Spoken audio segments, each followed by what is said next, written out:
Well, that's the way it works. That's the way it works. Notice Matt just left. On Friday. Literally, I can't. He drives walked out. We're so beloved. We're beloved. You want to take mine? No. Please.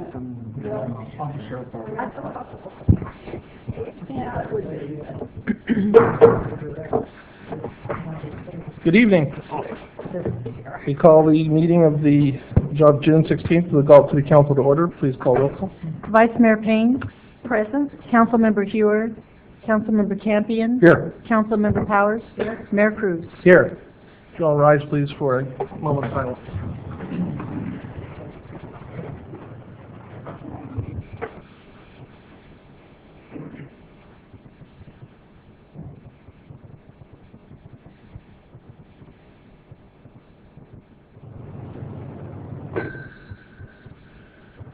If you follow me in the flag salute. I pledge allegiance to the flag of the United States of America and to the republic for which it stands, one nation under God, indivisible, with liberty and justice for all.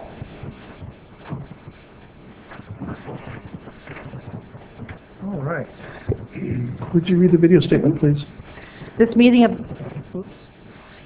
the Galt City Council will be cablecast on Metro Cable 14, the Local Government Affairs channel on Comcast Consolidated Communications, and AT&T U-verse.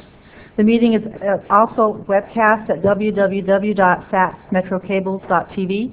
Today's meeting will air Friday and Saturday at 9 a.m. This meeting is also closed captioned. A DVD copy is available for checkout from any library branch. All right. Are there any agenda approvals, additions, or deletions? Seeing none, we'll move on to presentations. Twin Cities Roundabout Project Management Awards. Mr. Winkler. Well, would you like me to have you come down and represent to you? Yeah, go for it. Maybe I could have Gwen, our project manager, come up, and we'd like to present to the city. The mayor and I got a chance to go over to San Francisco last month and get awarded this plaque. I'm going to sit down here.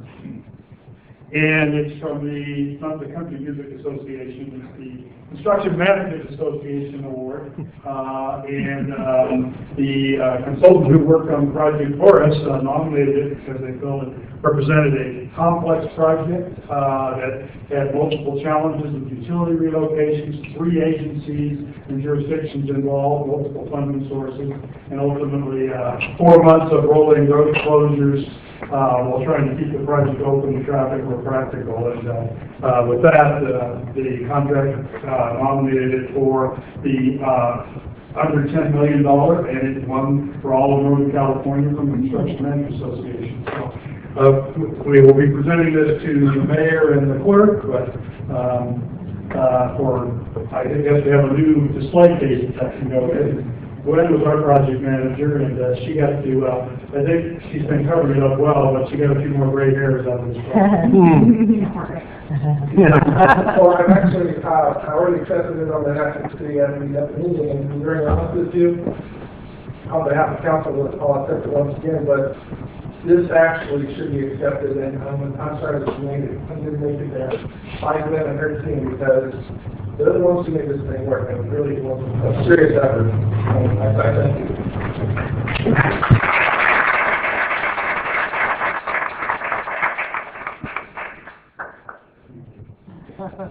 Just don't lose it back to the trees again. I get credit. Good job, Gwen, and your team.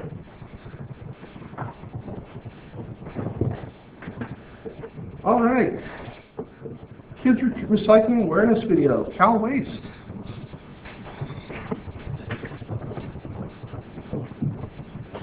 Hello everyone. I'm Randy Backreza, Cal Waste. That's not a good time. Yeah. So we created this video. Hopefully it'll pop up. We created this video with various kids from the school district in Galt, as well as Towers County that we service as well. The video is just kind of meant to bring awareness to the kids at the school and get them kind of talking about recycling between themselves. Eventually, what we've learned throughout the years is that they bring that message home to their parents, and then it becomes a conversation in the household. And even more so that, and then we showed this video in assemblies, and then the kids kind of point out and like, oh, that was me talking about recycling. And it's just more of an awareness piece than anything to kind of get people talking about recycling in the community. And Mary Beth's going to talk about how she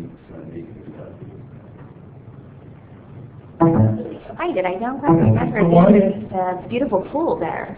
It doesn't look like the one. Anyway, so just as Rudy said, we decided to take 5 to 6 students from all the elementary schools here in Galt and all the elementary schools in Calaveras County. We started last year in June, and we finally finished here in January. It was a lot of fun. The kids loved it. It was very amazing. It brought up lots of conversation about recycling. There's a part in the end where we just gave the kids a free-for-all. You know, what would you do? How do you feel? What is something that you could do to help clean up the environment or help do something better? And so at the end of the video, they just said what they felt, you know, save the trees. All these great little things. But it was a lot of fun going and unveiling it at every single school. The kids saw their friends, parents came. It was a great buzz in the community. It raised so much awareness. We just released it on YouTube, so it's going to be out there for everybody to see. We're trying to get it out there, so pass along the word. It's gone on the kids' school website, the school district's website. Well, happy Veterans Day, everyone. Wrong video. Anyway, so we'll wait for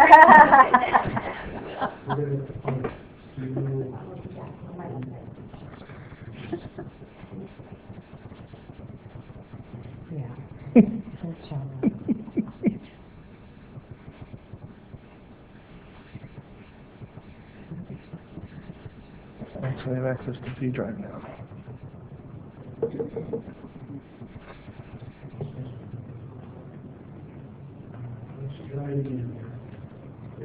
Dear Mom and Dad,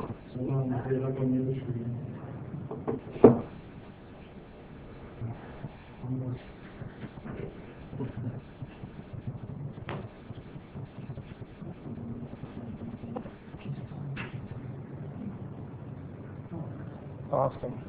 Dear Mom and Dad, Dear Mom and Dad, Dear Galt, Dear Calaveras County, Dear California, Dear World, Dear Mom and Dad, I think the toilet is backed up again.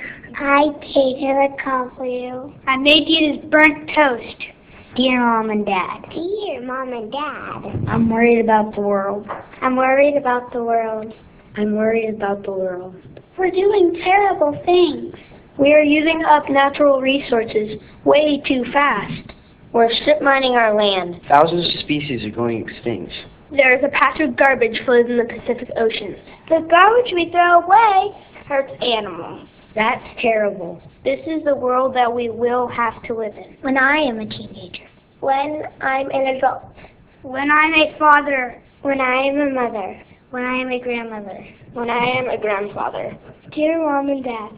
Dear Mom and Dad. You already take care of me very well. But there's more to take care of than just me. There's the ocean. There's the desert. The forest. Grasslands. What do we do to protect the earth? There's many things we can do. Cut down our carbon footprint. Put a low-flush toilet in our bathroom. Reduce air pollution. I know. That's a lot of things to think about at once. I'll tell you what, Mom and Dad. Let's start with something easy. We produce too much garbage. We need to produce less garbage. Most of the stuff we throw away is packaging. What can we do with all that packaging anyway? Throw it on the ground! Nah, leave it in the car. How about we recycle it? Yeah. Recycling. We don't recycle enough. Not just our family. Almost all of us. Our community recycles some, but not enough. Each person creates about 4 pounds of waste a day. That is 1,460 pounds of waste a year. Me? Only about 1/3 of that gets recycled, so we can do much better. Why should we recycle, you might ask? Well, take this plastic water bottle, for example. The average plastic bottle requires 11% of crude oil of its volume to manufacture. It takes this much crude oil to make one plastic bottle. When filling and transporting are included, this can go up to 20%. That's a lot of energy we can save by recycling. Also, plastic bottles generate 3 times their weight in greenhouse gases. Plastic takes over 1 million years to break down. In the United States, we use 2.5 million plastic bottles an hour. That's over 22 billion bottles a year. And then there are aluminum cans. Don't get me started. Dear Mom and Dad. Dear Mom and Dad. Dear God. Dear Calaveras County. Dear California. Dear Lord. I want the earth to be okay. I want the earth to be okay. I want the earth to be okay. I want the earth to be okay. For me, my children, my grandchildren. For everyone! We need to work together. What do you think? Are you with me to do what it takes? I think we can do it. I think we can do it. I think we can do it. We can do it.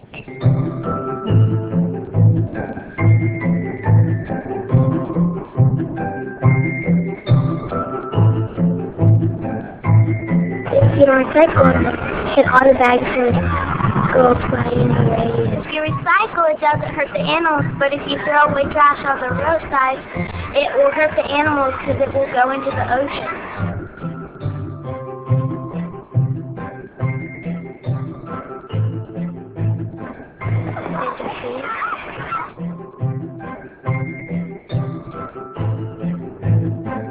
Be nice to the world, like you're nice to your friends. It's like you're healthy, and it's good for the earth to be healthy. Recycling is a team effort.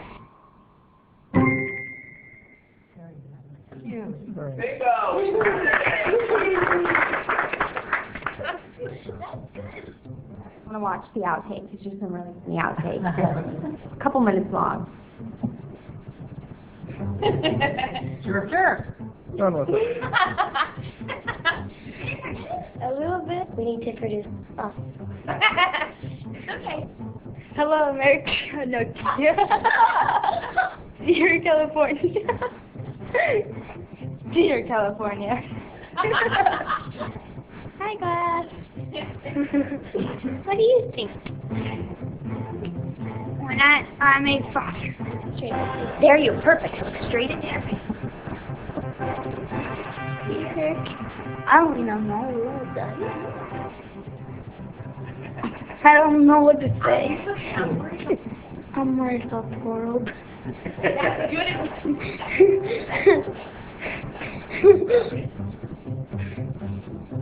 When filling and when filled. It's a matter of fact. Scared? I knew it. I know how to get so smiling though. So green. Also, plastic bottles generate 3.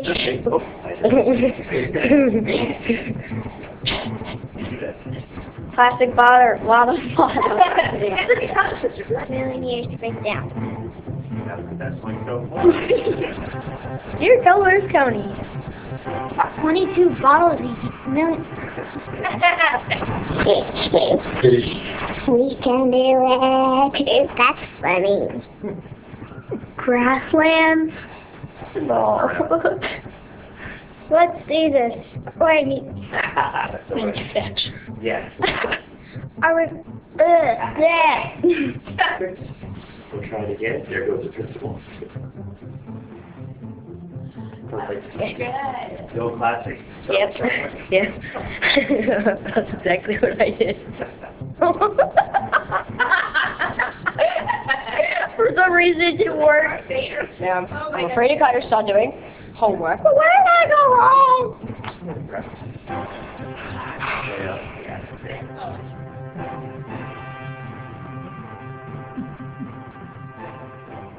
So that concludes the video. As you can see, the kids had a blast, especially at the end. When we went back into the schools, it was giggles throughout the multi-purpose room. You know, they loved seeing their friends. They thought that was something really cool. So I hope you guys enjoyed the movie. I want to thank you for letting us come and present that. We hope to have a sequel. I'm not sure what that might be. The pursuit of healthier. There it is. Anyways, does anybody have any questions about the video? Council? No, I just thought it was good. It's good. It's very good. Yeah. It was something like do we, when you see videos, kind of like, is recycling going to save the world? No. But it brings awareness to the kids that their consumption choices matter. And, I mean, yeah, with that amount of oil in a bottle, can a kid really relate to that? Maybe not so much, but it's just a matter of when you consume things, they go places. Not necessarily, if you bring them in recycling, you might be able to save a little bit of energy and a little bit of that black stuff. It's just kind of a fluffy version of trying to save the world. That was good. A good message. Thank you. Awesome job. Thank you very much. Sacramento Area Creeks Council on the Creek Week update.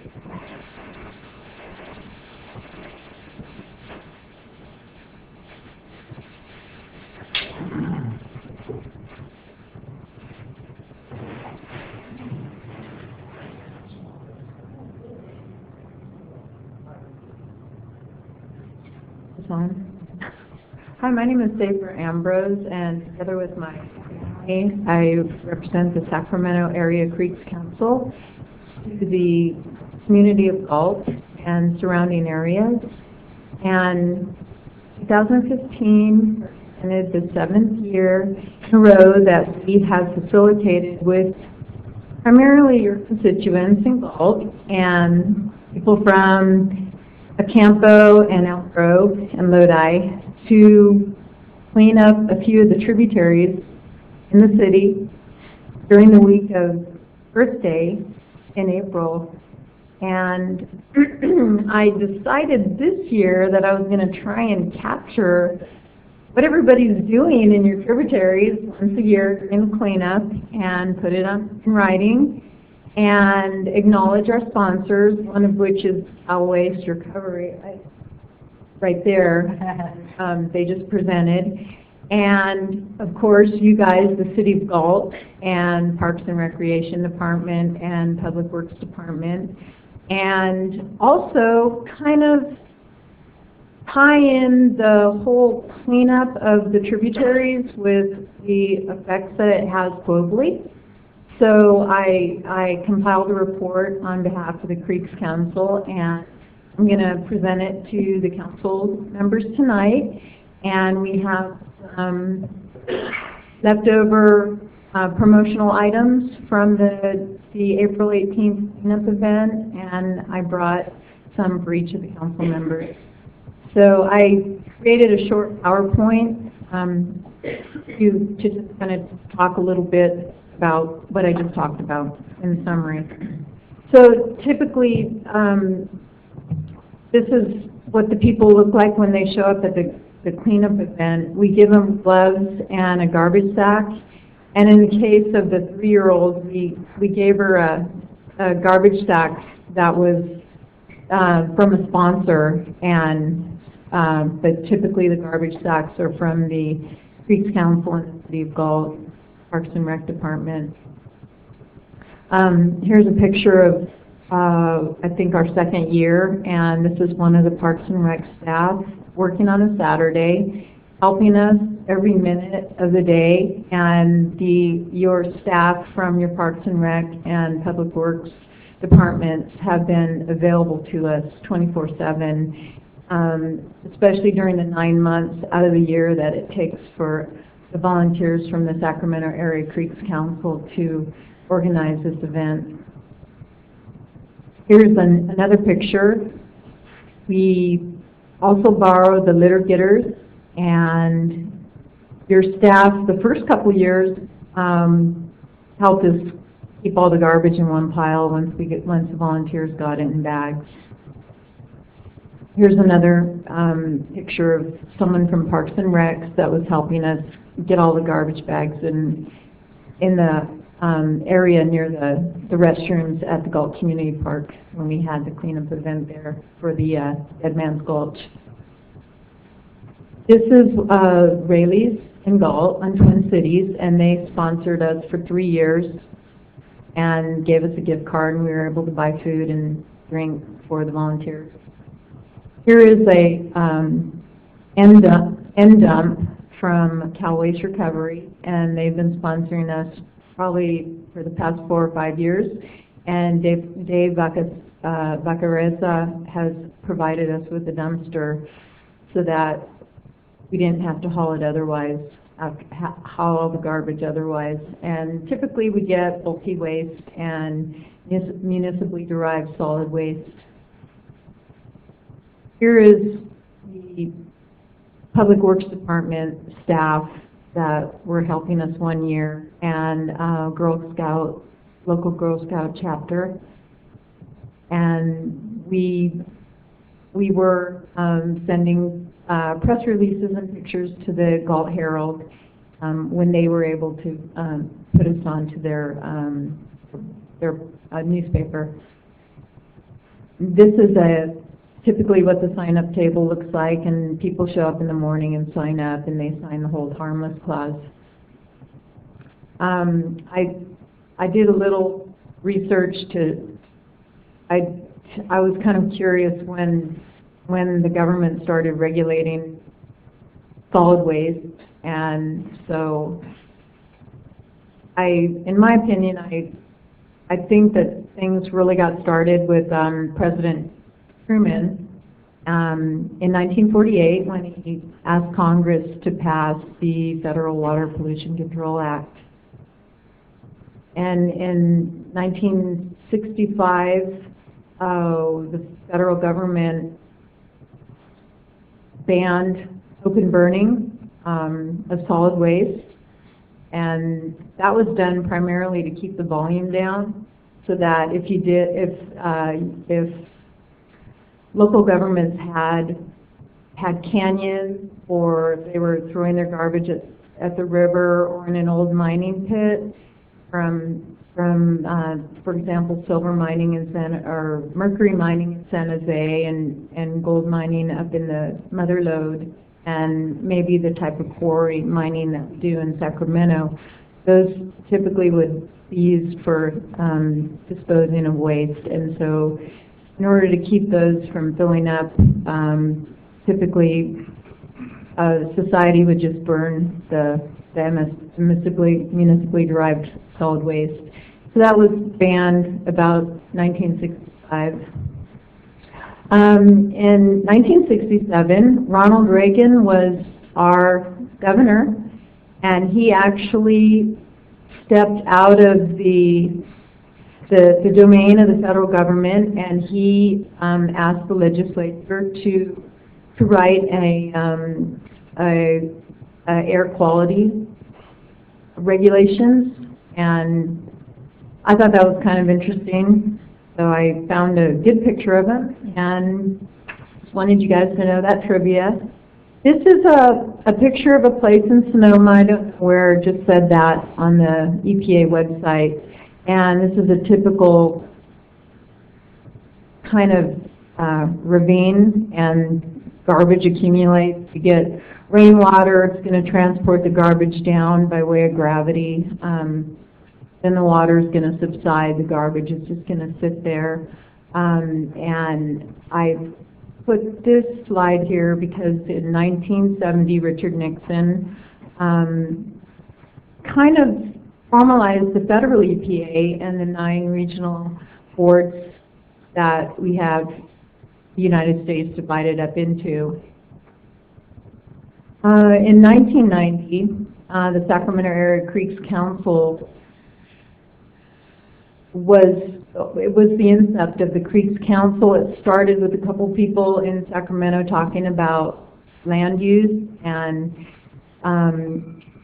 how they were hoping that they could preserve the ecology and also have land use and the environment exist simultaneously. And so they first were under the umbrella of the Urban Creek Council, and then for purposes of, I'm thinking what happened in preparing a tax report at the end of the year, by 1995 they were on their own as the Sacramento Area Creeks Council, and then in 2009 they were indoctrinated as a incorporated nonprofit incorporation. I've been trying to kind of lasso things to our Galt community legislation, environmental protection legislation. So I found the Delta Reform Act that was passed in 2009 by the legislature, and they basically got all the agencies that are responsible for regulating water resources in California together to address the sustainability of the Delta area. And I don't know if you guys can see, is there a pointer on this? Is there a pointer? Oh, okay. Okay, I can't even, okay, here's Stockton. I don't know if anyone else can see, but we are formally, what's that, Lodi? Mm-hmm.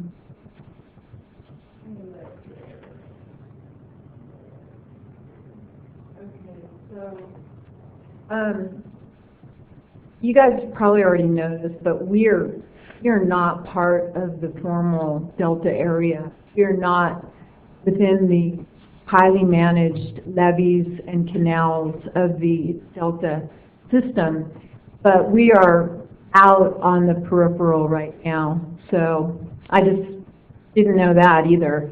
So I pulled this information from one of the reports that the Delta Stewardship has just published. Then in conclusion, I just wanted to say that I wanted to acknowledge you and show our appreciation to the City of Galt and the Public Works Department and Parks and Recreation Department, and say that you have actually really contributed to lassoing the momentum and energy from the citizens of Galt that exists, and their enthusiasm to cleaning up the tributaries, and specifically Dry Creek, which I'm assuming is the City of Galt's biggest tributary. And I just wanted to let you know that it really took the cooperation of all three of the groups, the Sacramento Area Creeks Council and sponsors like the City of Galt, and of course the property that you allowed us to access to do the cleanup, and of course your wonderful constituents. And I wanted to thank you very much on behalf of the Sacramento Area Creeks Council, and I'm going to pass out the promotional items for the council. And thank you very much. Thank you. Thank you. Oh, thanks. When we first met the city in 2008, we actually met Troy Bonnet and Boyce Jeffries, and I haven't seen them. Does anybody keep in touch with them? Or anybody know? Because I brought a T-shirt for them too, and I've never asked about them, but does anybody know how I could get? No? I'd have to like go on Facebook or something, which it's not my first interest, but I'll see. Okay, thank you.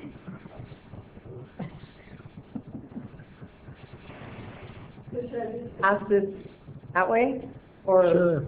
Okay. Or you can just hand it to Steve then, he'll take care of it. Thank you very much. All right.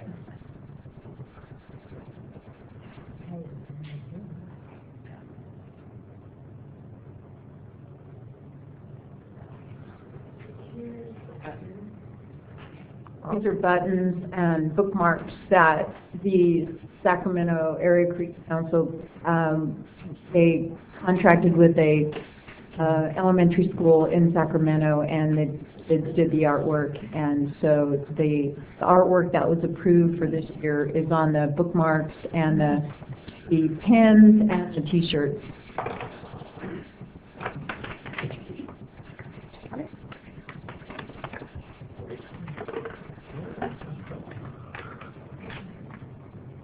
forgot about the mugs. The artwork is also on the mugs, and every year the Sacramento Area Creeks Council has a new mugs and T-shirts.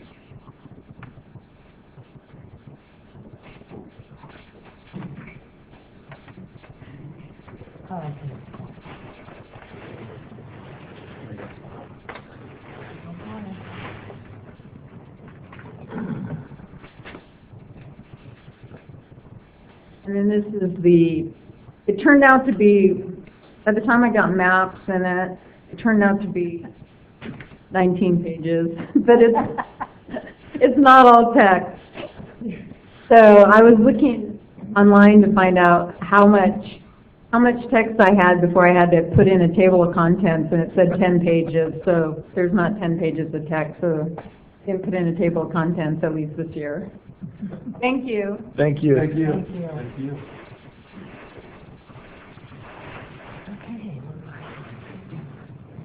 Perfect. Thank you, sir.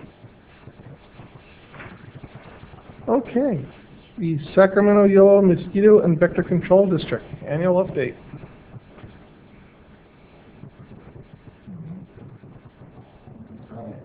Good evening. I also appreciate the opportunity to come and discuss a little bit about what the Sacramento Yellow Mosquito Vector Control District does. My name is Gary Goodman. I'm the general manager, and as you know, Fred Gaethel is your appointee on our board. And we appreciate, of course, his insight and input to our regular board meetings. And so essentially I wanted to just come out and try to give you a picture of what it is that we do on a regular basis, the services that we provide, and then also give a picture as to what we may be expecting for this upcoming mosquito season, because now the weather is warm, mosquitoes are starting to get more active, we're starting to pick up some level of virus activity, and wanted to make sure that the council and the constituents and the residents know of simple things that they can do and services, some of that we provide. So our district is both Sacramento and Yolo County, and we're diverse from the perspective of Sacramento County as most of our urban population, and then essentially right across the river, we've got a large agricultural community. Of course, down here in Galt as well, surrounded by agricultural communities leading all the way out into the Delta. And it creates a significant problem, or just interface from that perspective, is that we have a lot of mosquitoes that are being produced and breeding in agricultural areas and then flying into where the neighborhoods are and having an impact on the population in and of themselves. So we service almost 1.7 million people and about 2,000 square miles throughout our district of Sacramento and Yolo County. We're pretty large from that perspective. So just a general tutorial on the mosquito life cycle. Only female mosquitoes bite, and essentially they're biting to get the blood so they have protein to produce eggs. And every time that they take a blood meal, they'll process that, and they'll lay eggs, what we call an egg raft, of anywhere from 100 to 200 eggs at a time. They'll go through 4 larval stages and then a pupal stage and emerge as an adult. And so our focus is to try to get them in their aquatic stages. And there's a lot of different areas of what we look for on a regular basis as to where those may be. Some of those are ag areas, very easy for us to spot, rice fields, pastures, irrigation ditches, those types of things, very wide open, pretty easy to spot from the roadway as to where there may be standing water in that vegetation. And then, of course, we have some natural sources, so people that have, or communities that have retention basins and those types of things for stormwater collection. Anywhere where you have that water and vegetation interface is the perfect breeding ground for mosquitoes. And then, of course, one of the biggest challenges that we have really are some of the urban sources. Now, I know foreclosure market was a number of years ago, but it really identified for us some sources that we can really think about leading up to this, when that was for the most part backyard swimming pools. And now with the drought situation that we have, it's not necessarily that people don't want to maintain their pools, but they don't necessarily want to take the water that has to go into the pool. And so what we're finding now, even more so, is we're finding a lot of folks that are just deciding to let their pools go green. We're not going to maintain them because I don't want to fill it up with water, and so that's creating another mosquito source for us. So the urban sources are a bit more of a challenge for us to be able to try to find, because it's easy for us to see the things in your backyard, to see things that are wide open, those agricultural areas and those types of things. It's much more difficult to be able to try to find things in people's backyards. We can't see on the other side of the fence. There we go. All right, I think we're good. So there's a number of sources that we're looking for when we go into service requests, or we're looking for things, or things that we're asking the residents to be able to try to identify. Anything that will hold water for about 7 days has the potential to breed mosquitoes. And mosquitoes can breed into the tables from the water. They don't need that much. Of course, now with drought regulations and people watering less, that may become a little bit less of an issue, but we are finding still some of those breed pools that people are just not starting to maintain. And a breed pool like that, or even a bucket, can produce hundreds and thousands of mosquitoes that can then fly anywhere from 1 to 5 miles in an evening, and so it really has an impact on an entire neighborhood from just one house. So what we try to talk about and try to tell residents are water management. If we can manage the water and you don't have that standing water for 7 days, we won't breed mosquitoes.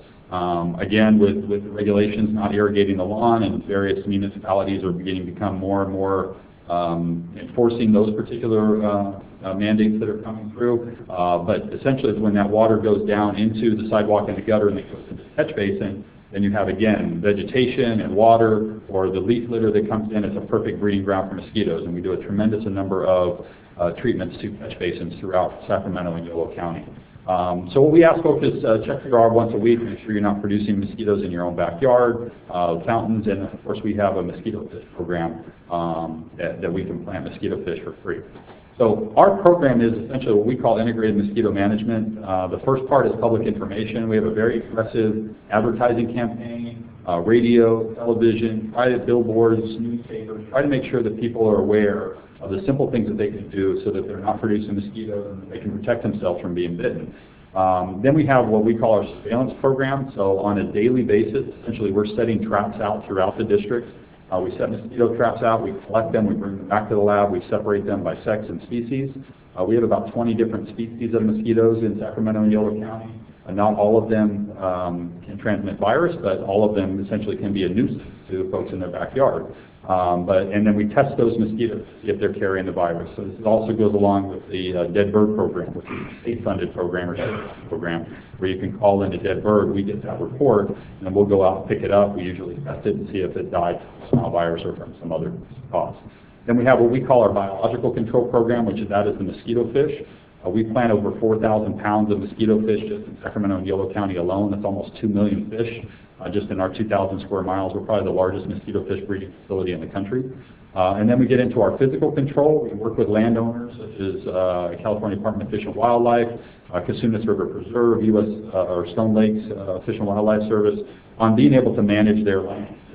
We work with landowners and even local farmers on if you have some stagnant water, some ditch that water conveyance is supposed to be, but it's choking up, and so therefore the water is backing up onto the field. That's an issue for us. So we actually have a backhoe and dump truck that are able to come and kind of actually do in-kind services so that we can clear that through and make sure that the water's flowing and that they're not producing mosquitoes on that property.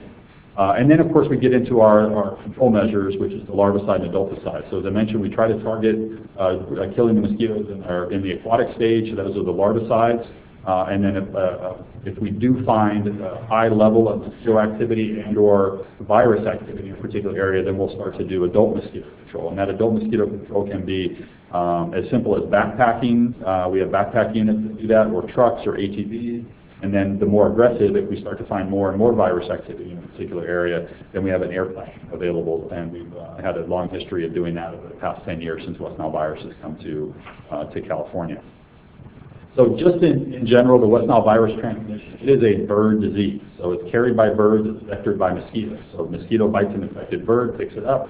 The next time it bites another bird, it passes that virus on, or if it bites a horse or a human, it can pass it on there.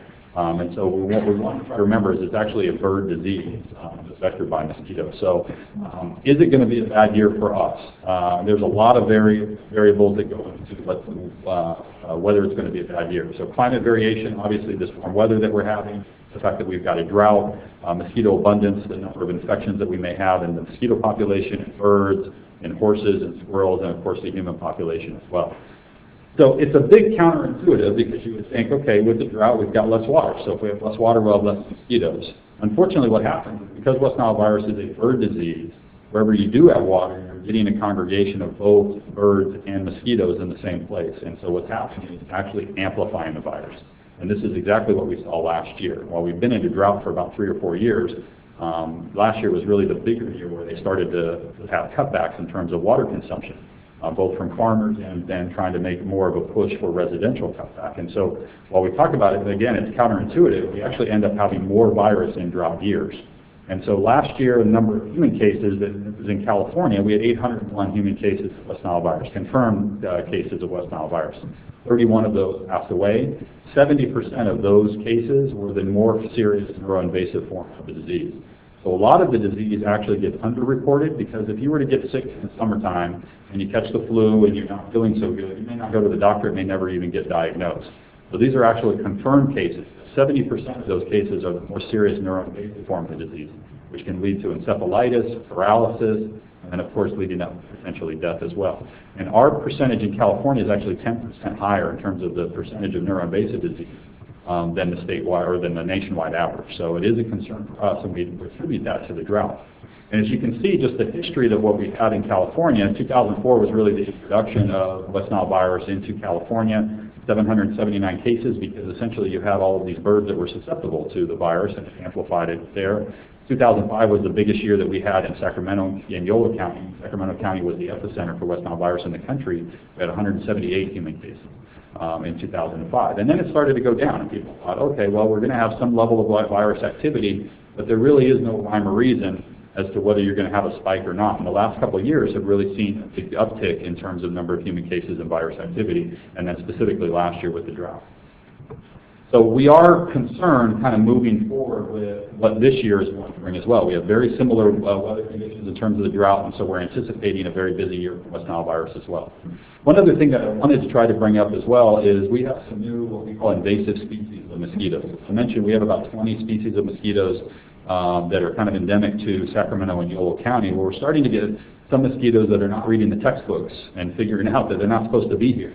And so we have two specific species of mosquitoes. The Asian tiger mosquito, Aedes albopictus, has been found and is now established in Southern California. It's never been there before really 2011. And then Aedes aegypti, which is the yellow fever mosquito, has been found as close to here as Madera, Fresno, San Mateo, and even Alameda County. So it's not that far from us. And the issue associated with these particular mosquitoes is that they can vector both dengue and chikungunya.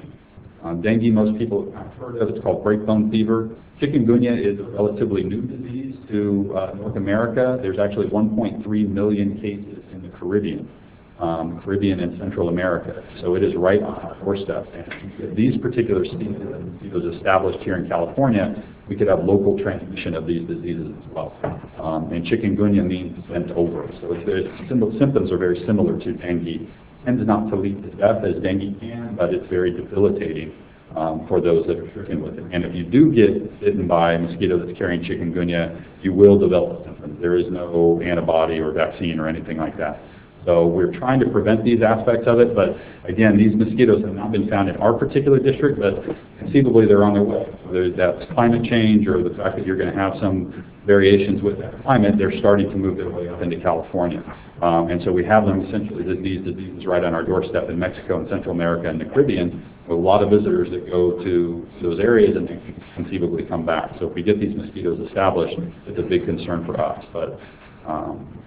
And so what do we ask our residents to do? So we have what we call 7 Ds. Number 1, drink any water. Make sure you're not producing mosquitoes in your own backyard. Dawn and dusk are times to avoid being outdoors. That's when mosquitoes are most active. And so if you can avoid being outside during those particular times, it's beneficial. If you do have to go outside, dress in long sleeves and long pants. I know sometimes that's difficult in the summertime because we get such hot weather. But if you can't do that, then put on a good repellent. We buy repellent by the pallet. We hand it out. We have the wipes. So if you have outdoor events, concerts in the park, movies in the park, national night out, whatever those outdoor events may be, call us. I'll be more than happy to drop off repellent. Again, we buy it by the pallet, so we want to make sure that it's being used. And so we would be more than happy to hand that repellent out to whatever outdoor events you may be having in your community. Again, doors and screens, because we have that Delta breeze that tends to cool us off, you want to make sure that if you're going to open up your house, that your doors and screens are in working order. Mosquitoes actually pick up carbon dioxide that you exhale. That's how they find you. And they're very crafty from the perspective. If you have a small hole, they're not very big. They'll find it and they'll track you down. So make sure that in the evening time you've got your doors and screens in good working order. And then of course the district's here. Give us a call. This is exactly what we do. We tend to respond within 24 hours. So if you give us a call saying I'm being bothered by mosquitoes, or I know a neighbor who has a bad pool, we usually are out there the next day. Because our charge is to try to get them as early as we can so that we can get them still in their aquatic stage and they're not emerging as adults, and then you have 100 laying eggs, and it gets out of hand very quickly from that perspective. So if you're being bothered by mosquitoes, give us a call. You can call our 1-800 number, 1-800-429-1022, or you can visit our website at fighttobite.net. So with that, does the council have any questions? I do. What do you spray with when you spray? Is it toxic to animals or? No. Typically, we have essentially kind of two products that we use in terms of adult mosquito control, as I think what you're referring to. Pyrethrin, and we do have organophosphates. The material that we put out at about less than an ounce per acre. So if you think about, I always use whiteout. Nobody uses whiteout anymore, right? It's got computers. So, but you take a bottle of whiteout and spread that out over an entire acre. So no, you're not being exposed to a tremendous amount of material. It is designed to be toxic to mosquitoes, but we put it out at essentially, again, at that particular amount of material per acre is not going to have any adverse impacts to wildlife or the environment or humans. But if people are concerned, you can actually sign up on our website. You can put your address in, and we'll inform you of any activities that we're doing in your zip code on a daily basis. So if we're doing adult mosquito control in your zip code, we'll send you an email, typically around 2 o'clock once we've made a decision, and you'll know exactly where it is that we're going to do. And so we ask if people are concerned, and people are, are always concerned about pesticides to some extent, then, please avoid the spray and you can just stay indoors. But typically the material breaks down very quickly, and is registered by EPA and the Department of Pesticide Regulation here in California specifically for this use. So it ends not to have any impact to fish or wildlife from that perspective. It really just kills insects. Thank you. Somebody else with a Facebook page, follow what's going on in the district. Right. Just out of curiosity, when you talk about the two mosquitoes that could transmit the dengue and the chikungunya, is that correct? Yeah, very good. Has nothing to do with chickens, by the way. Oh, that's great. Is it that there would be a host, such as a human, coming back, and then they bite them in Southern California?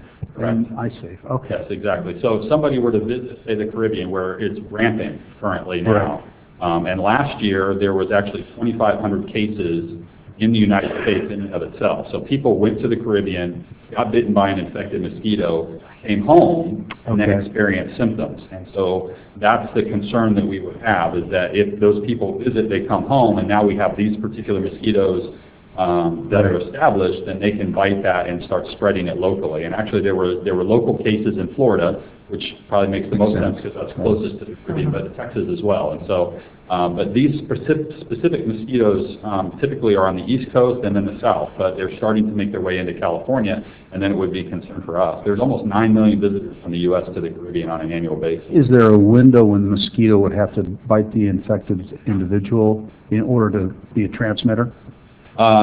If you get bitten by an infected mosquito, specifically for chikungunya, you're going to exhibit symptoms. So you're not going to be, your body's not going to be able to fight it off. And so the issue is going to be is that it takes about anywhere from 5 to 7 days for the symptoms to essentially emerge from, or for your body to react to it. So there is some level of incubation period associated with that, and that's why people that got bitten didn't realize they were sick. They get on a plane, they come home, and they're like, oh, now I don't feel good. But it takes about 5 to 7 days. But no, my question was, once they get home, is there a window then where the new mosquito would be able to? While they're exhibiting, during that window. Okay. Okay. Yeah, so once you've recovered, then typically you're not going to be able to pass it because the viremia system is not high enough to be able to. Okay. Thank you. All right. Thank you. Thank you very much. Thank you very much for the time. Appreciate it. And please take me up on the repellent package. So our PIO always says that we get a tremendous amount of phone calls the next day after I've given a presentation. So if you have outdoor events, please call. The repellent is free. We want people to use it. We've been getting lots. Thank you. Thank you very much.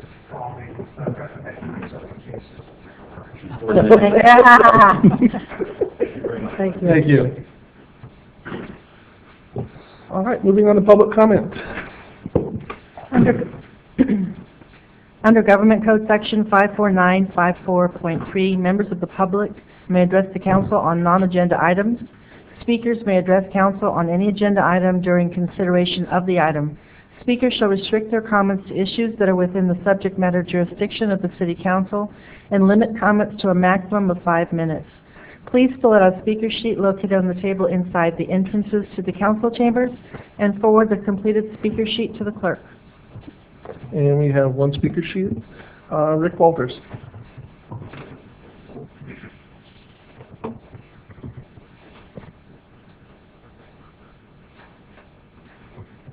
Thank you, Council.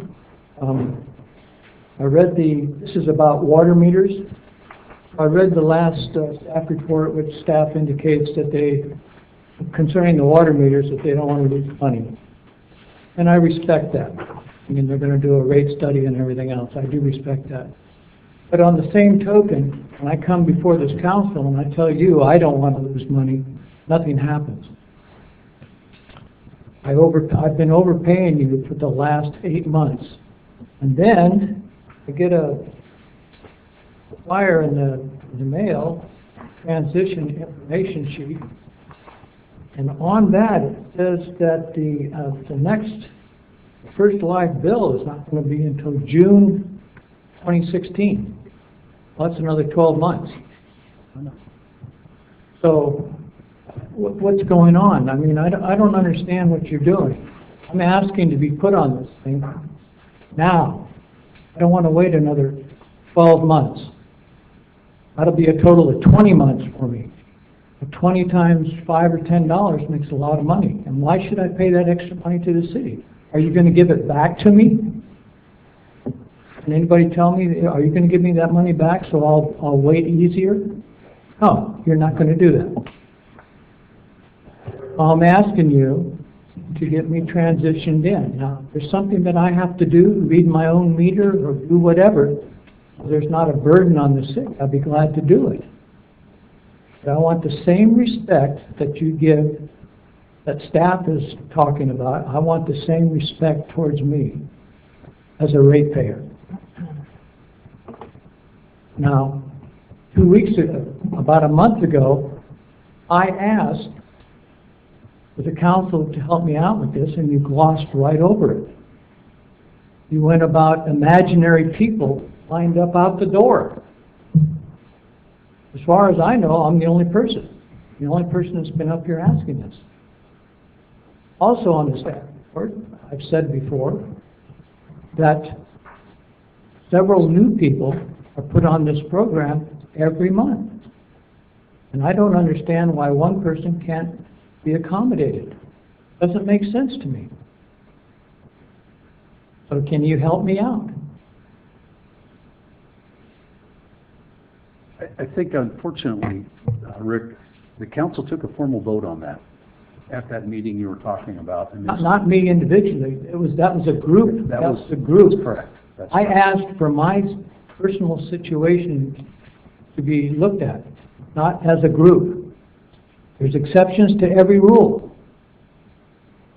You put people on it all the time. I just don't understand why you're being so stuck in the mud about this thing.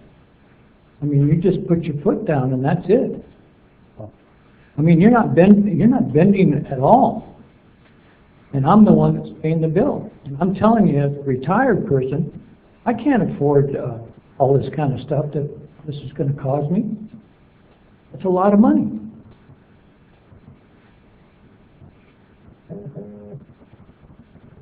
I don't disagree with you, Rick. Well, I don't. That's my whole point. My point is that, you know, there was a proposal that was put forward to come up with a minimum number of, or a maximum number to do on a monthly basis. The council did not go for that. But you did not address my personal issue. That's why I came out with a personal request, not a group request. Staff is the one that put it together as a group request, not me. Well then, what I would suggest is we ask council to put it on for a vote. Put it on for a vote at the next meeting. For one individual? For one individual. Well, what I'm afraid of... I still disagree with it. I believe that the staff could accommodate those people that want to have meters put in early. Well, we already voted on it. I understand. You know, and... Well, the other thing is you're asking us to go another 12 months, and it's only supposed to be 8 months.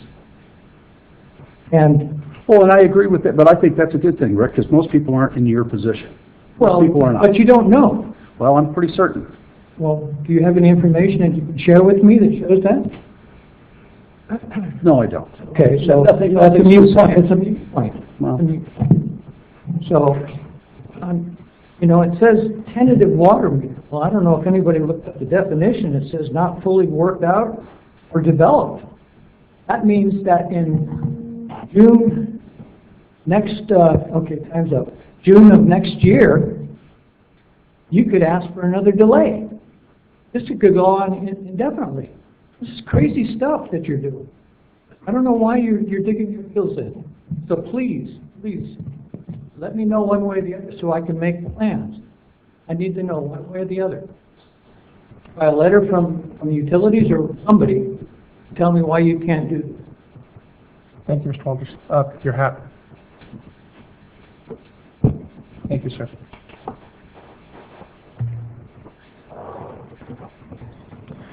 Moving on to consent calendar. Could you read consent calendar items, please?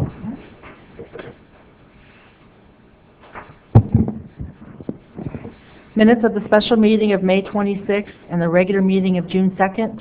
City of Galt warrants. Development code update and zoning map amendment. Approval of cooperative purchase agreement for fuel delivery. And the First Amendment to Galt Police Officers Association Memorandum of Understanding. Do I have a motion to accept? Move to approve. Second. I have a motion by Councilmember Powers and a second by Vice Mayor Payne. Call for the vote, please. Vice Mayor Payne? Aye. Councilmember Campion? Abstain. Councilmember Powers? Aye. Mayor Cruz? Aye.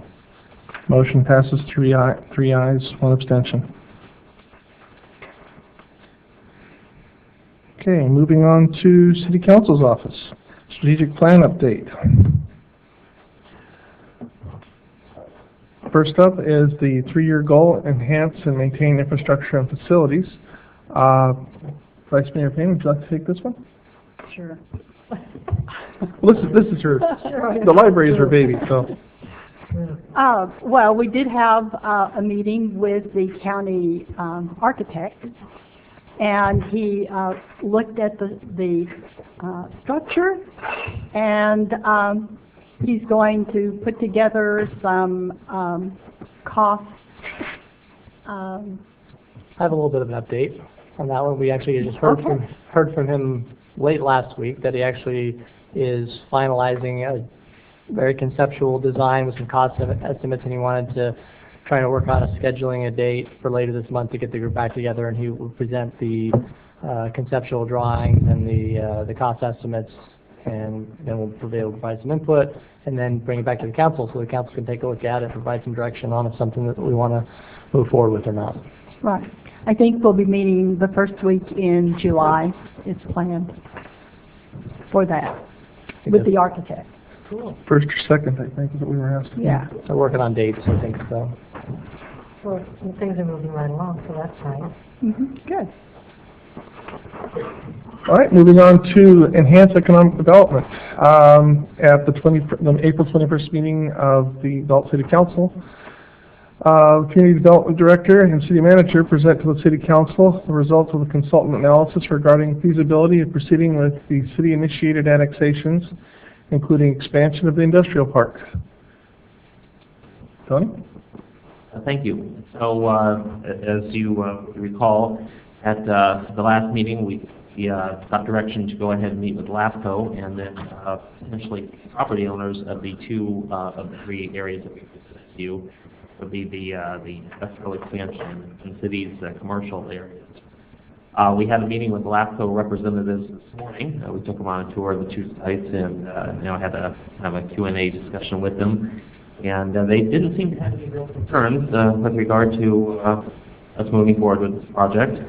So at this point, Jason and I will go ahead and, I would say, schedule an open house for the property owners and the voters of those two areas to gauge their feedback. So I spent part of the day today fine-tuning the maps and gathering some property owner information. We'll go ahead and schedule that open house with them few weeks, I would imagine, and then once we get that information, then we'll put it all back together and report to you and bring that back.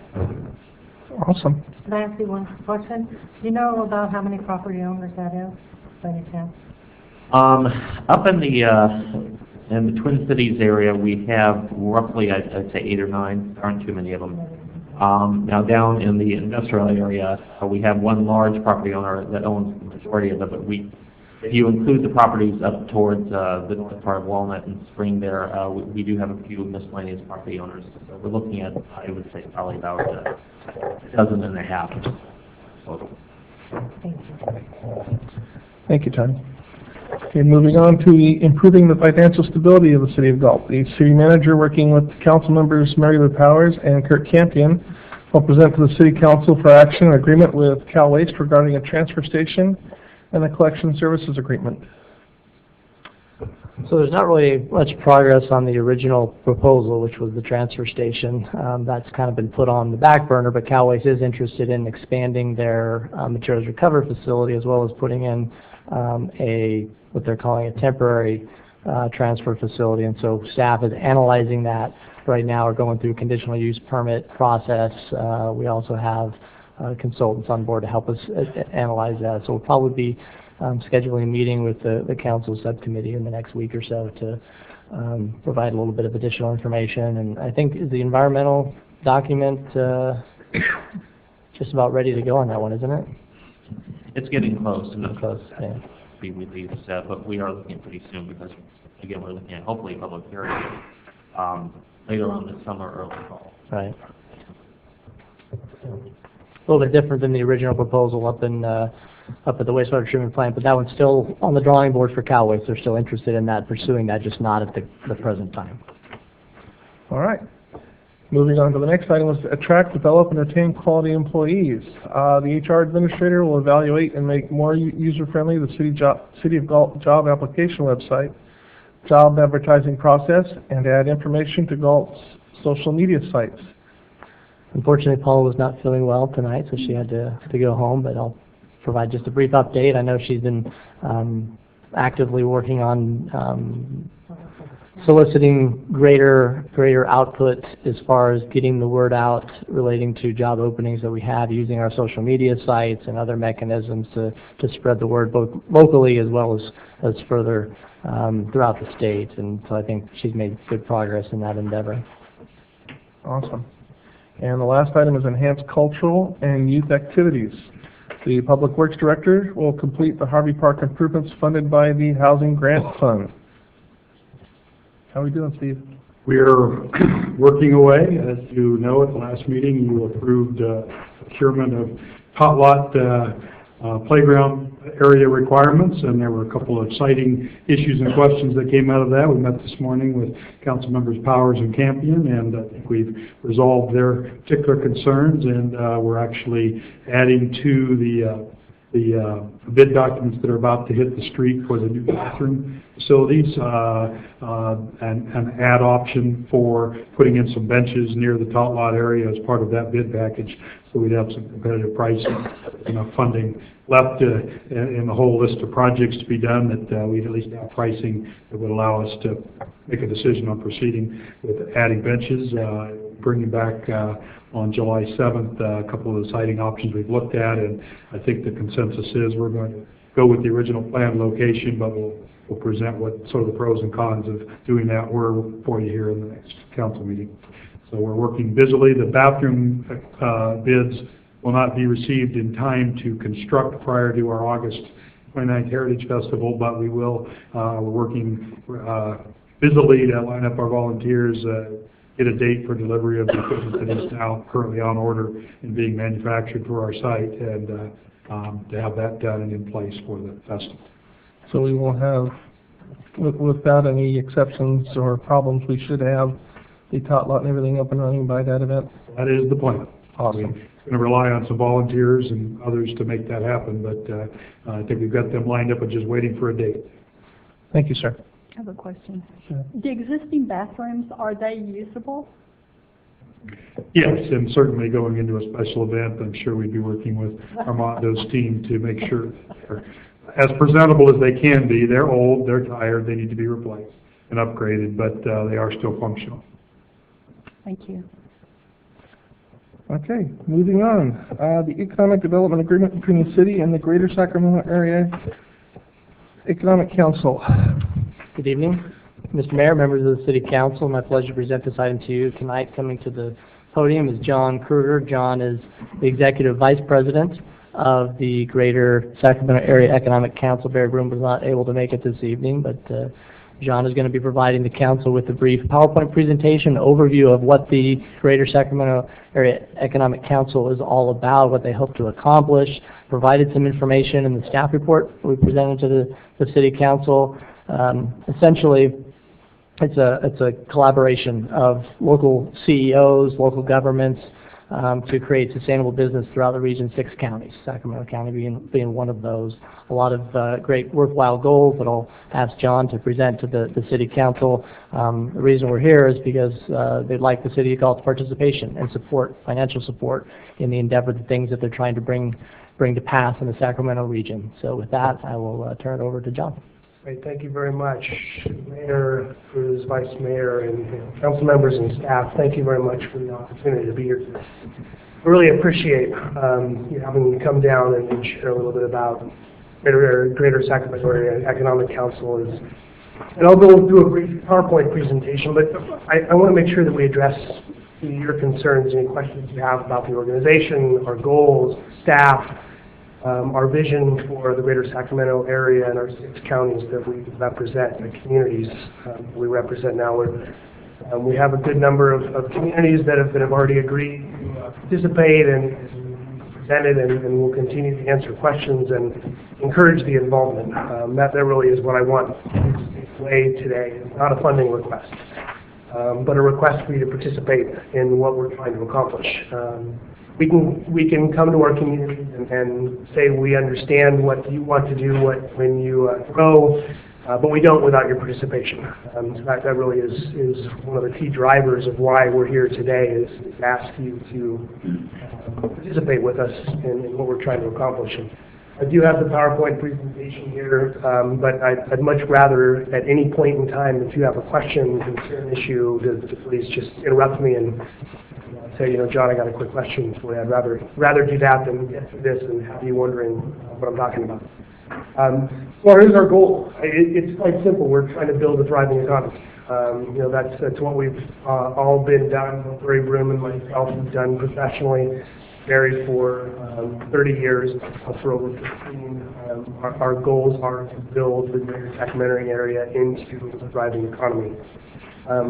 How many of you are familiar with SACTO, or the Sacramento Area Commerce Trade? A lot of nodding heads. So it is a great base for what we're trying to accomplish. A lot of credit goes to the 40 years that they were in existence, the relationships they've built, and the understanding of economic development that they've already had in the community. We wouldn't be where we were today if it weren't for that base of understanding of economic development. But what they had were a couple of challenges in scalability. And by scalability, their model was 400 to 500 investors were about 60% of the income and the revenues that they generated on an annual basis. And so what they ended up doing was spending the majority of their time trying to work and have output for that 58% of their funding, which was 500 different investors. That's an outreach model, and you're basically raising money in order to outreach to your own communities that are providing more money to do more outreach. So as the problems with scalability, the larger you get, the more money it takes to actually get to your constituents. So what we've done is reverse that model, start with a very small niche of very interested large companies who are interested in putting money into the organization, and then we can leverage that dollar in a true public and private model. We can take your investment and your participation, not just investment, but participation in this model, and then be able to turn that around and leveraging what we hope to be in our current budget model being built out at about $3 million. So your participation leverages a $3 million marketing campaign, research and analytic campaign, and a business development campaign. So that's basically what we've done. This is the existing model, and this is a really pretty graphically designed way of saying what we're spending our time and money on is creating an analytics platform. And by analytics, I mean these companies that are looking into our communities, policymakers that are trying to understand how to best have an impact on our community, need the research and the analytics to be able to say, this is going to have an impact on the community, or what does your community offer my company to decide to relocate or expand within the market. You need to have this critical mass of economic development analytics built into your model. And then what you do when you have that, and currently we have about a $90,000 per year research and analytics data platform. It's about 6 or 7 different database sets, a couple of different modeling tools. They use those data sets to be able to showcase our community. And what you do when you have that analytics platform built and really grooved out engine, you then pull that into marketing campaigns. We'll launch into our first marketing campaign by hopefully in August. We're already working with digital marketing specialists to hit San Francisco, San Jose, Los Angeles, San Diego as a first run, the Mountain West as a second run, and the nation as a third run within a year. That national marketing campaign starts to buzz Sacramento, Greater Sacramento, Greater Sacramento, Greater Sacramento. I can tell you as an economic development professional in Arizona and other markets around the United States, the biggest challenge we face right now as an area is most companies have no idea what's happening in Greater Sacramento. They couldn't describe to you what kinds of communities were in Greater Sacramento. They couldn't describe to you what kind of businesses were in Greater Sacramento. So our first goal is to blitz California first, then the Mountain West, then the nation with what's important and happening in Greater Sacramento. We've extended an invitation to about 200 site selection consultants, which are companies that large companies hire to help them evaluate new facility locations. And unfortunately, most of the results of that request for them to come and join us for the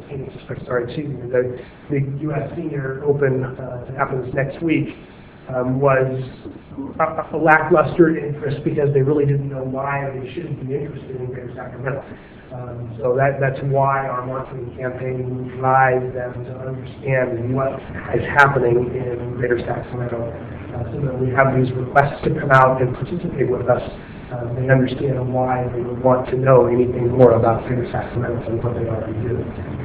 That's our goal, is to use this engine from analytics and data and move that into marketing and communications efforts like the digital marketing campaign, and then have a business development team that will do what we'll call sales missions into different markets throughout the United States, that have a saturation of either site selection and real estate firms, firms like an Ernst & Young or a KPMG, that are accounting firms, real estate firms, help companies do that evaluation of new markets and help them understand what's happening in Greater Sacramento. So when companies seek them out for that evaluation, they already have Greater Sacramento information. Fingers, they know what's happening here, and we have a better chance of making that short list for communities to evaluate.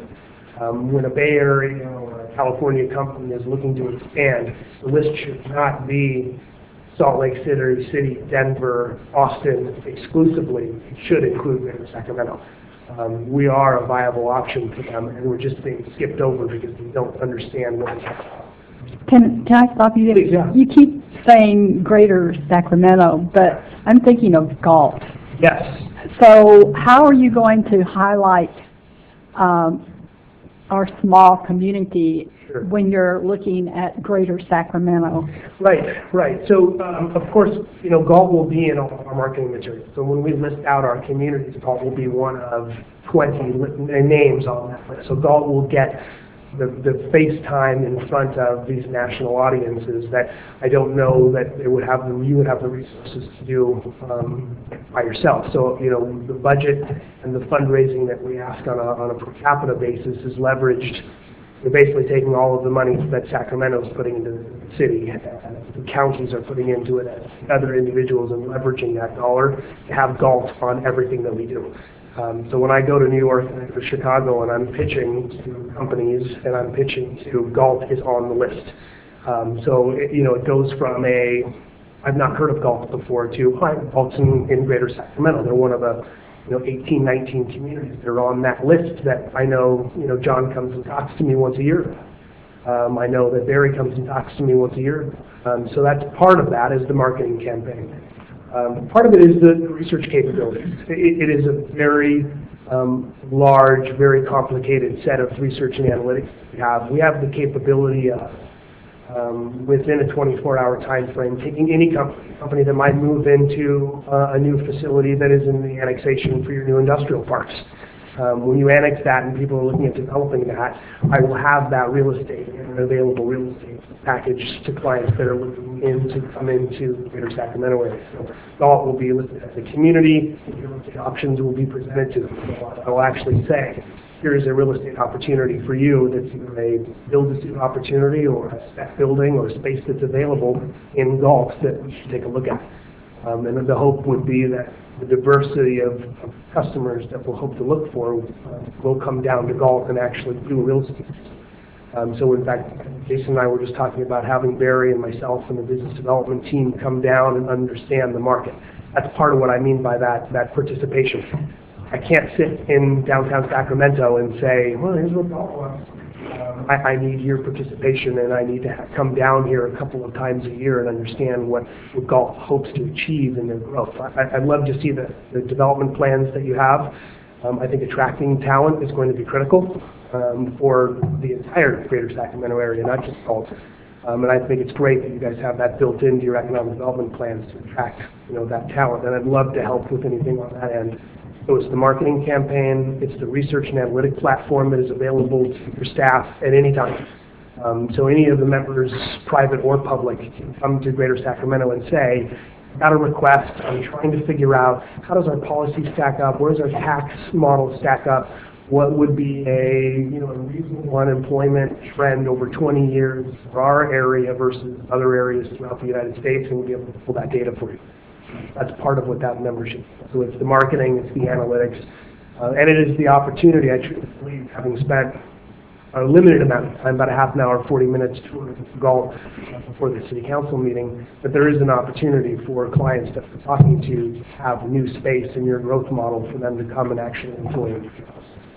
Hopefully that answers a little bit about what we think we would be able to participate with should Galt decide to join us. If I could make a comment, we've had economic development studies in the past, and they analyzed our demographics and everything, and then they went away. Sure. We get newsletters, but I would be more interested in what kind of direct contact you would have with prospective businesses or real estate or something. Yeah, absolutely. So one of the participation models that we have, and we've been doing it since, I believe it started in March, we have weekly meetings in our building with all of the economic development directors of communities that have decided to participate with us.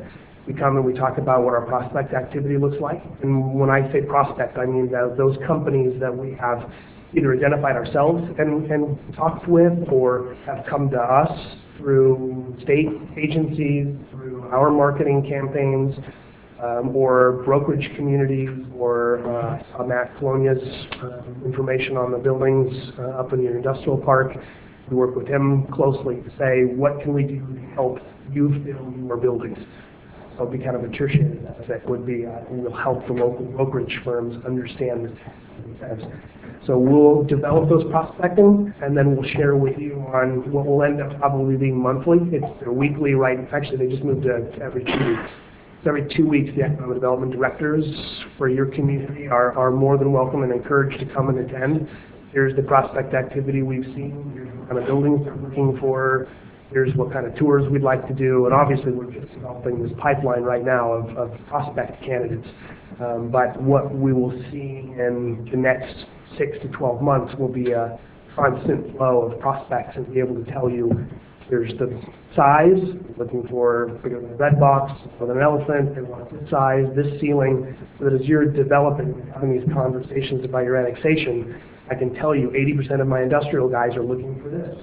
And if you don't have that as a community, I can't they're not going to be interested in what you're developing. So it's helping you develop your infrastructure, or hopefully it's 80% of my prospects are looking for exactly the kind of thing you're talking about here in the city council, annexing new land, bringing the infrastructure to them, and then, you know, they love that building that you guys have that you're approving on a speculative basis, or you have vacant that I've presented to them, and you'll get that list. Every time I present one of your buildings, you staff will know that we've presented one of your buildings to a client, what they do, what they do, how we're going to try to land them. Thank you. It's going to be an ongoing, it will not be a, here's a study, thank you, see you in a year. This will be, and if you're unable to or uninterested in participating with us, you know, that will be reflected in, you know, what kind of results we get together. It's going to be a collaborative effort. It can't be just us walking away and presenting results. It will have to be a team effort between your staff, yourselves, and Okay, thank you. It's a very thorough answer. Yeah, thank you. I'm very passionate about California. I grew up in Southern California. My entire family's moved to Northern California. We're pretty spread out through Northern California, but I'm bringing my wife and 3 kids and hope to make it a better place for them. So those kinds of answers come from a place that we're very passionate in what we do, as is Barry. I can click through a couple more of these because I think talked a little bit about bringing the executives in. But I do want to go through it, and I'll make this PowerPoint presentation available, so you're more than welcome to kind of go through it. I did want to, I know my time is running short, but I did want to kind of go through our larger strategy, because I think it's important, and it does address some of the questions that Vice Mayor had, was, you know, we have 3 primary, I've got several things up there, but our model is scalable, and by that I mean the more participation we have, the more funding we get, the more outputs we'll be able to do, as opposed to managing our own internal sets of revenues, which is what the old model had. We do believe in this public and private partnership. It's going to be critical. It can't just be our organization thinking about what we want to be and then going away. We'll have to have on-the-ground participation with the community. It's a crucial piece. And then the bullet with the arrows in there, to gain market feedback. That's kind of what I'm looking at, is we'll have to come out into your market, we'll have to market your community, we'll have to market your assets, we'll have to understand what feedback is nationally when we do that marketing campaign, and we'll have to work together to self-correct. Part of that is on a policy basis for our friends up at the Capitol. You know, what are we doing from a legislative perspective, regulatory, cost environment that's either bringing these companies or chasing them away? And so we'll have to have some sort of self-correct mechanism in here as local communities and as a state. And then we'll have to keep coming back out there and marketing ourselves as we evolve and correct. So that's kind of our strategy, is to work with you guys to evolve and correct, evolve and correct, evolve and correct. And it's a very effective way of bringing new companies and growing the companies that you already have here, which is going to be a significant component to understanding what the community already has to offer and what can we do to help them grow, which is another piece of what we're available to do. Is at any point in time, we've already worked with a couple of companies, one with a property tax assessment with the assessor, one with a couple of other things to say the company is a vital company and participant. How can we make sure they continue to stay here and grow? With that, I'd love to entertain any questions that you might have of reference. Yeah, a couple questions. In the information I read where you have 21 private partners, is that correct? Correct, yeah, and we're continuing it. You know, the critical mass that we really believe is about 25. Okay. You know, we have 21 currently signed that have filled out a 5-year pledge form at a significant rate that really allows us to have the base of what we do. Right. So it's 21 now, and we have 3 or 4 that have already said yes. It's a matter of, you know, signing and collecting the check. But we hope to have 25 and get, you know, more than 25. Just allows us to put more into that marketing campaign to get Greater Sacramento and Galt the name out there more often, better research capabilities, more trips across the U.S. to promote. What's the target to get, final confirmation or have them, sign on the dotted line and be on board? July 1 is the beginning of our first fiscal year as a new organization. So we want to have as many of those on board. June 18th is our first board meeting. So those communities that have signed already and participating will come to that board meeting where we'll present our budget, present our new programs, get approval from the board, accept the budget and the new programs, and if we have all 25 by Thursday morning, we will have that part of our target, but July 1. And how many public agencies do you have on board? The last I checked, and please forgive me, I was out of the office for most of last week, we were at 18, I believe, was the set that had said yes. I think we had a couple more that have said but haven't signed, so it's somewhere around 20. We look to be somewhere around 80-20 on the private and publicly funded. That allows us to leverage successful companies' contributions to grow the economy, public sector dollars, as opposed to have public sector and taxpayers provide the majority of the burden of economic growth. People benefited paying for it. The greater Sacramento area, is that like Sacramento County, Yolo, El Dorado, what are we looking at? Yes, so it's all 6, and I can't do it alphabetically yet. I keep trying. It's learn them alphabetically, but it's all 6 counties. So Yolo, Yuba, Sacramento, Sutter, Placer, El Dorado. Okay. So 6. Oh yeah, it's right here. Thank you. So it's all 6 counties. A little over 2.5 million population. The workforce is about great size. Good. 5 times the size of Reno. Good. I had the honor of listening to Barry make his presentation at the SACOG meeting about 3-4 months back. It was very impressive, a lot of energy, and it was really interesting to see him talk about how he did the work in Detroit and had no idea how the auto industry worked, but you can see how he turned them around. Right. And then he did the same thing in Arizona. It's like, well, okay, sounds good. So let's tell us on the idea, because one of the things I'm looking forward to, at least as far as our community, is we're unique. Sure.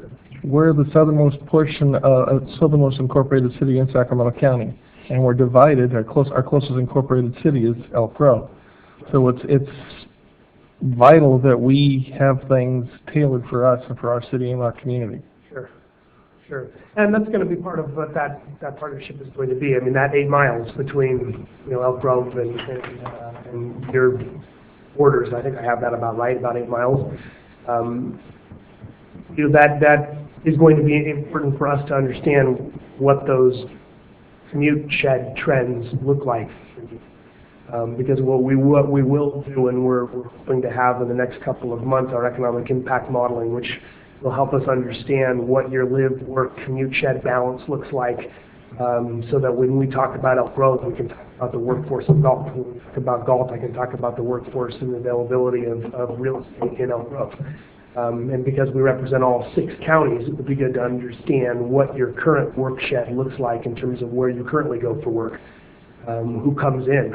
Do you have any net import of workforce? Are you 100% export of your workforce? So to understand what that looks like will help us tell that story of the diversified economy of what Greater Sacramento looks like. And it's really rough, and we have the same thing in Phoenix. When the major metropolitan area shares the name with the largest community, you end up with this name that really makes it feel like Galt doesn't have a nameplate place within the organization. I almost wish we could call the county different than Sacramento, and we had a name that would say the greater county name that didn't have that major community share that name. But it is what it is. But we look to see your staff and the time spent here to understand how to customize that marketing campaign that will be successful for Galt. The better I understand that when we're working with a deal and I know it's a good fit, it's better served for the client, it's better served for you, everybody wins. So that's our goal. Thank you. Any further questions? Okay, we're looking at adopting a resolution authorizing the city manager to execute the economic development agreement between the city of Galt and the Greater Sacramento Area Economic Council, and appropriating $9,715 to the general fund reserve for fiscal year 2015-2016. Do I have a motion? I would like to move the recommendation. Okay, I have a motion by Vice Mayor Payne. Do I have a second? Second. Second by Councilmember Campion. Call for the vote, please. Vice Mayor Payne? Aye. Councilmember Campion? Aye. Councilmember Powers? Aye. Mayor Cruz? Aye. Thank got us so on much. board. I really look forward to the participation and membership and collaboration with you all. Thank you, John. Moving on to the city clerk's report. Reappointment of the Sacramento Environmental Commission of Robert Bailey. This is the Folsom, Isleton, Galt reappointment. In your packet, you have Mr. Bailey's application and also a summary about the commission. This is a 3-year term. Can I ask a question? Did we advertise this? Not in the city of Galt. Well, then I have a problem with it, because if it's Folsom, Isleton, and Galt, why should Folsom always be on this committee representing? You know, we're talking about, I don't know what this committee is, but I think fair is fair. This gentleman from Folsom's been on there for 10 years, and when we have these other committees, these other, like LAFCO or whatever, they take turns being the city. So I would like to advertise it and see if anybody in Galt is interested in it. That's my thought. I will point out that I believe the city of Galt had this for over 8 years. Okay. Really? Almost 8 or 9. Well, Tom Molson was on it, I believe, for, I think, 8, wasn't it 8 years? Pretty long time. I don't A long recall. time. He represented Galt. So he had it for 8 years and this guy's had it for 10? And nobody from Isleton's ever No. been on it? No. Oh, I just think 8 and 10 years is a long time to be trading things back and forth, personally. I mean, you know, most of these things are... well, my thought is we should advertise it, but I'm one of 5 people, so... Okay. Any further discussion on it? Well, this person obviously wants to be on there, is familiar with it, so I think maybe rather than maybe holding it up this year, I would rather, Hold it up in 3 years, for the 3-year term. or maybe we could bring Folsom's account or to their attention that maybe we would like to consider that. That would make sense, yeah. So I would make a motion to approve or reappoint Robert Bailey. Before you go any further with that, there was discussion on this end too. I don't understand why we don't also try to see if we have someone from Galt. We have a lot of talent here, and to be honest, I don't remember ever getting any kind of a report back from this person to our community. Pardon me? I don't remember either. Okay. So, you know, I'm for Galt. I'd like to have the opportunity to find someone in our community to represent us. At least see if there's interest. I mean, Exactly. let's not just give it to somebody else because we haven't even looked into it. I'll withdraw my motion. What's our timeline on this? Do we have time to throw it out there?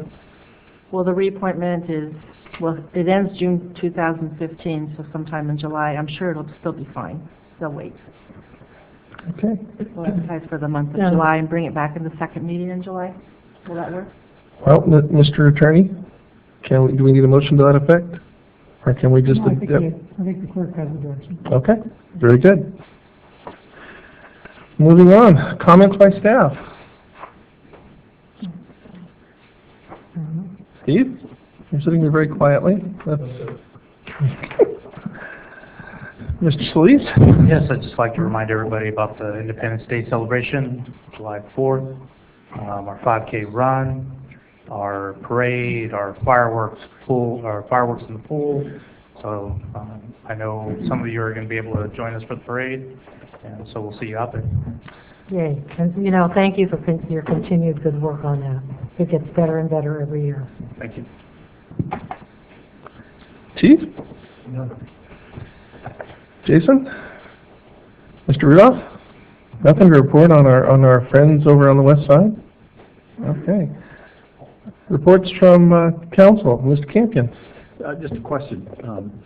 Steve, where are we on the status on the Littleton kitchen upgrade? We're still trying to get some proposals for that work. We ran into some additional delays since we last reported, but we're trying to get back and get at least 3 proposals for that work, and then we'll be recommending an award. Okay, that's all. Very good. Well, just the senior tea is this Saturday. If anyone would like to come out, it's always a fun event, and the senior club donates the monies for scholarships for here in town. So if anyone could make it, I know I'm going. You're going, Mark and Barbara. Are you going? Okay. Kurt. You might want to let the public know when and where. Oh, it's at 1:30 Saturday at Cibola. It's always a lot of fun. And I guess the theme this year is Mrs. Claus. Mm-hmm. Odd, we're in the middle of summer. I know. Vice Mayor. We harvested our first crop from the community garden, and we took vegetables down to the Cibola Center for the seniors. Also, we have 5 new gardens ready to be adopted, and we have 2 local people in the neighborhood that want to adopt them. So you should see our squash plants. They are gorgeous. They're huge. I drove by and saw. They are. So we're looking forward to new gardens. And we're actually going to have a meeting tomorrow to set up some rules and define where we're going now that we have all these plants and vegetables. We've got to have rules. Yeah. Just can't go into a free-for-all? No. Oh, that's no. Okay, I'll finish it up. Last night I had it was a very enjoyable time with the Galt Youth Commission. They had a round table, and I was on the hot seat. And I guess I passed for the most part, but got a very strong group in there as far as young leaders coming up and coming. I was very impressed with them. And with that, we will adjourn the meeting.